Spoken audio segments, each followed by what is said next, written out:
Hey there. So today I really wanted to focus on three things you can do to help you get rid of the afternoon slump. The afternoon slump is something that is formed at breakfast time because as soon as you've eaten your breakfast, your blood sugars will either increase rapidly and then crash, or they will rise gradually and then they will stay nice and steady through the course of the morning and you'll make better choices at lunchtime. So, three things you can do to get rid of the afternoon slump. The first is to have a protein-based breakfast, to focus on boiled eggs, to focus on omelette, to focus on, it doesn't have to be savory, it could be full-fat Greek yogurt with some berries, whatever works for you. Corn cakes with some nut butter on is another great protein-based breakfast. So having something that allows your blood sugars to balance first thing in the morning will have a knock-on effect to the rest of the day, and will get rid of the 10:30 cravings for sugar, and it will get rid of the afternoon slump. Plus, then you will make a better choice at lunchtime because you're not craving something that your brain is not going, I need glucose and I need it now. Eat something really quickly. It's saying it's okay, we can make good choices, so you can avoid making snacking on things at lunchtime in a mindless way because your blood sugars are much more steady. So a protein-based breakfast is your first thing that you need to think about if you want to avoid the afternoon slump. The second thing you want to think about is drinking plenty of water.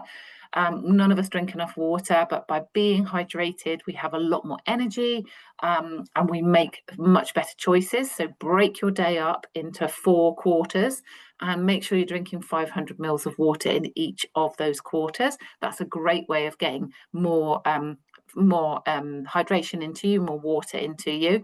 Don't count tea and coffee because tea and coffee is a bit of a diuretic. So you want to just be focusing on water. Try not to put any squash in it. If you need something to kind of flavor it, then I would be saying to put some slices of lemon in or something like that just to give it a little bit of flavor, or maybe some frozen strawberries, and making sure you're drinking 2 liters of water a day. And then also the third thing I want you to think about is avoiding bread at lunchtime. Bread will spike your blood sugars very quickly. When you have a blood sugar spike, you will then have a very quick crash. Insulin is released to pick up the glucose from the bread. If it can't take the glucose into the cells for energy production because perhaps you're sitting at your desk, it will remove the sugars from the bloodstream really quickly and store them as glycogen in the liver.